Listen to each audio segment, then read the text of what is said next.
Қайырлы күн, қымбатты қазақ елі. Менің демеушілерім, аман есенсіздер ме? Бүгін тағы міне банкі жабу кезегі. Қазір мен мына тәтті бұрышты қыстыгүнгіге банкіге салып көрсетемін. Бұған міне менің қолымдағы кептірілген укроп дейміз ғой, ақжелкен. Міне әдеттегідей чеснок, сарымсақ қазақша айтқанда, міне 3-4 тал лавр жапырағы, және міне дөңгелек қара бұрыш 6-7 тал.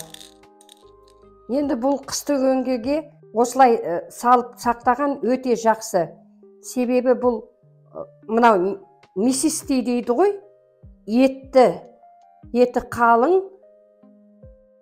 бұрыш. Бұл қыстың күні былай алып, кәдімгі салат ретінде жесеңіздерде де болады. Немесе лагман бірдеңе сондай тамақтарға турап салсаңыздар да болады.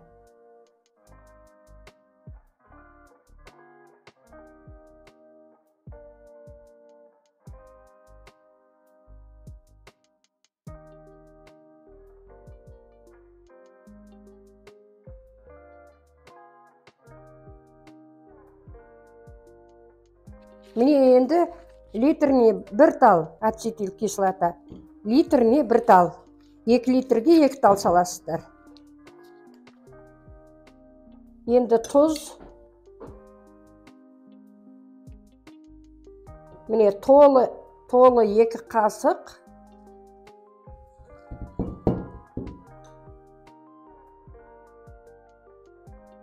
толы 2 қасық тұз, 2 қасық шекер. Өте қатты толтырмайсыздар.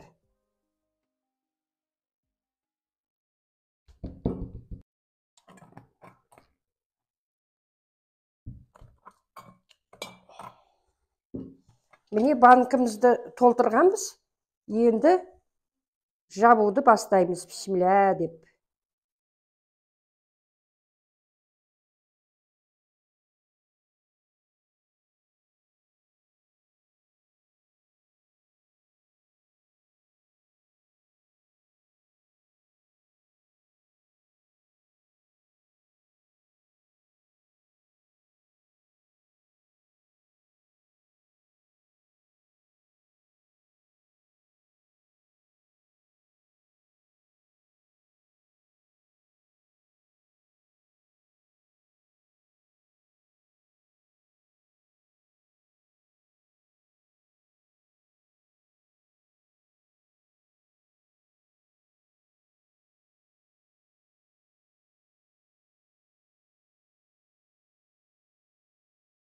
Қымбатты менің жаны жайсаң көрермендерім, мен міне банкіні жауып болдым. Сіздер де дәл осындай етіп банкі жапсаңыздар болады. Және өздеріңіздің де ерекше банкі жабу тәсілдеріңіз бар шығар. Сондықтан пікірлеріңізді жазып, лайк басып, тіркеле кетіңіздер. Келесі видеода кездескенше аман сау болыңыздар.